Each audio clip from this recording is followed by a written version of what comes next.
Bila kita sebut pasal emas ni, kita kena ingat satu perkara. Menyesal beli sebenarnya lebih baik daripada menyesal tak beli-beli. Kalaulah kita beli emas untuk tabungan jangka panjang, berapa lama tu?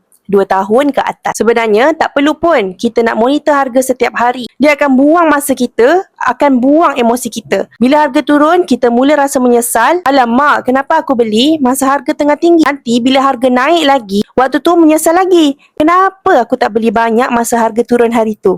Tengok, akhirnya setiap masa kita akan rasa menyesal. Dan sekali terus tak beli. Bila tak beli, maksudnya tabungan kita tak bertambah. Sebab tu, Hana always remind, selalu pesan, jangan nak tengok harga emas turun naik setiap hari. Kalaulah matlamat kita dah jelas, kita memang plan untuk simpanan jangka panjang, beli sahaja ikut kemampuan kita. Kumpul gram dan teruskan kehidupan macam biasa. Sebab Hana yakin beberapa tahun akan datang ramai yang menyesal bukan sebab dia pernah beli emas. Bukan juga sebab beli emas waktu harga emas naik tinggi. Ramai yang akan menyesal sebab tak mula beli awal dulu dan tak kumpul lebih banyak. Jadi janganlah tunggu harga yang kononnya paling sempurna baru kita nak mulakan simpanan emas. Hana bantu mulakan tabungan emas di Public Gold. Boleh bermula sama ada dengan RM100 atau 1 gram. Tuan boleh rujuk pin video di profil Hana. Hana akan bantu dan bimbing sebaiknya.